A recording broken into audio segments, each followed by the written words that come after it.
بسم اللہ الرحمن الرحیم۔ حضرت موسیٰ علیہ السلام کا واقعہ۔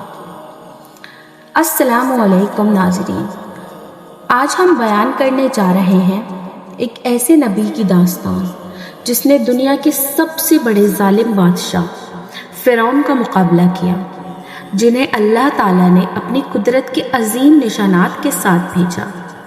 جی ہاں، یہ ہے حضرت موسیٰ علیہ السلام، اللہ کے برگزیدہ نبی۔ اس زمانے میں مصر پر ایک ظالم بادشاہ فرعون کی حکومت تھی۔ فرعون نے خواب دیکھا کہ بنی اسرائیل میں ایک بچہ پیدا ہوگا جو اس کی بادشاہت ختم کر دے گا۔ اس نے ڈر کے مارے حکم دیا کہ بنی اسرائیل کے تمام نوزائیدہ لڑکوں کو قتل کر دیا جائے۔ لیکن اللہ کی قدرت دیکھیں، اس وقت حضرت موسیٰ علیہ السلام پیدا ہوئے۔ اللہ نے ان کی والدہ کے دل میں وحی فرمائی، بچے کو دودھ پلاؤ، پھر جب خطرہ محسوس ہو تو اسے دریا میں ڈال دو، ہم اسے تمہارے پاس واپس لے آئیں گے اور اسے رسول بنائیں گے۔ ماں نے حکم مانا، بچے کو ٹوکری میں رکھا اور دریائے نیل میں بہا دیا۔ وہ ٹوکری بہتے بہتے فرعون کے محل تک جا پہنچی۔ فرعون کی بیوی آسیہ بنت مزاحم نے بچے کو دیکھا، دل بھر آیا اور کہا، یہ بچہ ہماری آنکھوں کی ٹھنڈک ہے، اسے قتل نہ کرو۔ سورہ القصاص آیت نمبر 9۔ یوں اللہ نے حضرت موسیٰ علیہ السلام کو اس فرعون کے گھر میں پرورش دی جس سے وہ ایک دن مقابلہ کرنے والے تھے۔ اللہ تعالیٰ نے ایک اور کرشمہ کیا۔ حضرت موسیٰ علیہ السلام کسی بھی دائی کا دودھ نہیں پیتے تھے۔ آخر کار ان کی اپنی والدہ کو بلایا گیا اور وہی محل میں آ کر اپنے ہی بیٹے کو دودھ پلانے لگی۔ یوں اللہ نے وعدہ پورا کیا، ہم اسے تیری طرف واپس لائیں گے۔ القصاص 13۔ وقت گزرتا گیا، حضرت موسیٰ علیہ السلام جوان ہوئے، طاقتور، سمجھدار، نیک اور رحم دل۔ ایک دن شہر میں دیکھا کہ ایک بنی اسرائیلی اور ایک قباطی آپس میں لڑ رہے ہیں۔ بنی اسرائیل نے مدد مانگی، موسیٰ علیہ السلام نے ایک مکہ مارا اور وہ قطبی مر گیا۔ یہ قتل غلطی سے ہوا، مگر موسیٰ علیہ السلام فوراً شرمندہ ہوئے۔ انہوں نے اللہ سے دعا مانگی، اے میرے رب، میں نے اپنے نفس پر ظلم کیا ہے، مجھے بخش دے۔ اللہ نے انہیں معاف کر دیا، مگر فرعون کے جاسوسوں نے خبر پہنچا دی۔ فرعون نے انہیں قتل کرنے کا حکم دیا۔ ایک نیک آدمی نے انہیں خبردار کیا، اے موسیٰ، سردار تیرے قتل کے مشورے کر رہے ہیں، نکل جا یہاں سے۔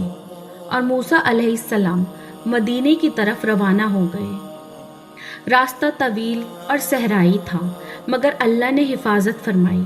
مدینے پہنچ کر انہوں نے ایک کنویں کے پاس دو لڑکیوں کو دیکھا جو پانی بھرنے کی کوشش کر رہی تھیں۔ موسیٰ علیہ السلام نے ان کی مدد کی۔ لڑکیاں اپنے باپ کے پاس گئیں، وہ ایک نیک بزرگ تھے۔ بعضی روایات میں آیا ہے حضرت شعیب علیہ السلام۔ انہوں نے موسیٰ علیہ السلام کو بلایا، بات چیت ہوئی، پھر انہیں اپنی ایک بیٹی کی شادی ان سے کر دی اور شرط رکھی کہ وہ 8 یا 10 سال تک ان کے پاس رہ کر خدمت کریں گے۔ سال گزرتے گئے۔ ایک دن موسیٰ علیہ السلام اپنی بیوی کے ساتھ واپس مصر جا رہے تھے۔ راستے میں کوہ طور کے پہاڑ پر ایک روشنی دکھی۔ وہ آگ لینے گئے تو اللہ تعالیٰ نے ان سے کلام فرمایا، اے موسیٰ، میں تیرا رب ہوں، اپنی نالین اتار دے، میں نے تجھے چن لیا ہے، جا فرعون کے پاس جا، وہ حد سے گزر گیا ہے۔ سورہ طٰہٰ آیت 24-11۔ اللہ نے انہیں نبوت عطا فرمائی اور معجزات دیے، لاٹھی کو سانپ بنانا اور ہاتھ کو روشن کرنا۔ اللہ نے ان کے بھائی ہارون علیہ السلام کو بھی مددگار بنایا۔ حضرت موسیٰ علیہ السلام فرعون کے دربار میں پہنچے اور فرمایا، میں اللہ کا رسول ہوں، بنی اسرائیل کو آزاد کرو۔ فرعون نے کہا، کیا ہم نے تجھے اپنے گھر میں نہیں پالا؟ علیہ السلام نے فرمایا، میں وہی رب کا پیغام لایا ہوں جو سب کا رب ہے۔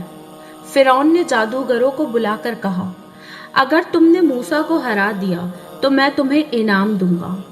جادوگروں نے اپنے رسے اور لاٹھیاں پھینکی، وہ سانپ کی طرح رینگنے لگیں، مگر جب موسیٰ علیہ السلام نے اپنی لاٹھی پھینکی تو وہ ایک بڑا اژدہا بن گئی اور سب جادوگروں کی رسیوں اور لاٹھیوں کو نکل گئی۔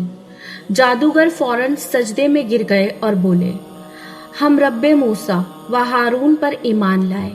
فرعون نے غصے سے پاگل ہو کر ان سب کو شہید کروا دیا۔ فرعون ایمان نہیں لایا بلکہ مزید ظالم بن گیا اور ظلم بڑھا دیے۔ اللہ نے مصر پر 5 بڑے عذاب نازل کیے: قحط، ٹڈیوں کا حملہ، جوئیں، مینڈک، خون۔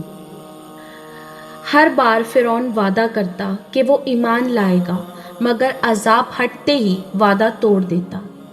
آخر کار اللہ نے حکم دیا کہ موسیٰ علیہ السلام بنی اسرائیل کو لے کر مصر سے نکل جائیں۔ رات کے اندھیرے میں وہ نکلے۔ جب فرعون کو پتہ چلا، وہ اپنی فوج کے ساتھ پیچھے دوڑا۔ بنی اسرائیل سمندر کے کنارے پہنچے تو پیچھے فرعون اور آگے پانی۔ لوگ گھبرا گئے۔ موسیٰ علیہ السلام نے کہا، میرا رب میرے ساتھ ہے، وہ ضرور راستہ نکالے گا۔ اللہ نے حکم دیا، اپنی لاٹھی سمندر پر مارو۔ سمندر 2 حصوں میں بٹ گیا اور دونوں طرف پانی دیوار کی طرح کھڑا ہو گیا۔ بنی اسرائیل گزر گئے۔ جب فرعون اپنی فوج کے ساتھ داخل ہوا اور بیچ راستے میں پہنچا، سمندر بند ہو گیا اور فرعون غرق ہو گیا۔ ڈوبتے وقت اس نے کہا، میں ایمان لاتا ہوں کہ موسیٰ کا رب ہے، سچا ہے، مگر تب ایمان لانا بے فائدہ تھا۔ یونس 92:90۔ اللہ نے فرمایا، آج ہم تیرے جسم کو بچا لیں گے تاکہ تو بعد والوں کے لیے نشان عبرت بن جائے۔ یوں حضرت موسیٰ علیہ السلام نے حق کے پیغام پہنچایا۔ فرعون جیسا ظالم بادشاہ ہلاک ہوا اور ایمان والے صبر کی جیت پا گئے۔ اللہ تعالیٰ نے موسیٰ علیہ السلام کو کتاب تورات عطا فرمائی اور بنی اسرائیل کی رہنمائی کا شرف دیا۔